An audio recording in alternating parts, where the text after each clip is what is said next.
Hello बच्चों, चलिए प्रश्न पढ़ते हैं। निम्नलिखित फलनों का एक्स के सापेक्ष अवकल गुणांक ज्ञात कीजिए। ई की घात साइन एक्स मुख्य अवधारणा। तो हमारा जो प्रश्न है वो अवकलन से संबंधित है। तो देखो, हम बात करेंगे सबसे पहले अवकलन के सूत्रों के बारे में। तो डी बटा में डी एक्स ई की घात एक्स, अर्थात ई की घात एक्स का एक्स के सापेक्ष जो अवकलन है वो हमारा होता है ई की घात एक्स। तो डी बटा में डी एक्स साइन एक्स, अर्थात साइन एक्स का जो एक्स के सापेक्ष अवकलन है वो हमारा होता है cos एक्स। अब हमारे प्रश्न के बारे में बात करते हैं। तो प्रश्न में जो फलन दिया गया है उसको हम वाई से लिखेंगे। तो हम यहाँ लिखेंगे मानना y बराबर e की घात साइन एक्स। तो इसका हम x के सापेक्ष अवकलन करेंगे। तो यहाँ लिखेंगे x के सापेक्ष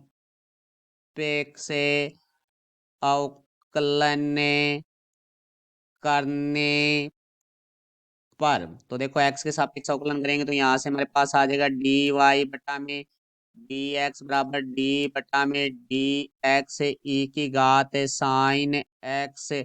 तो यहाँ से देखो हमारे पास आ जाएगा डी वाई बटा में डी एक्स बराबर ई की घात एक्स। हमारा जो एक्स के सापेक्ष अवकलन है वो ई की घात एक्स होता है। तो ई की घात हमारे पास एक्स की जगह है साइन एक्स। तो यहाँ से देखो ई की घात साइन एक्स, तो एक्स साइन एक्स हमें पुनः एक्स के सापेक्ष अवकलन करना होगा। तो डी बटा में डी एक्स साइन एक्स।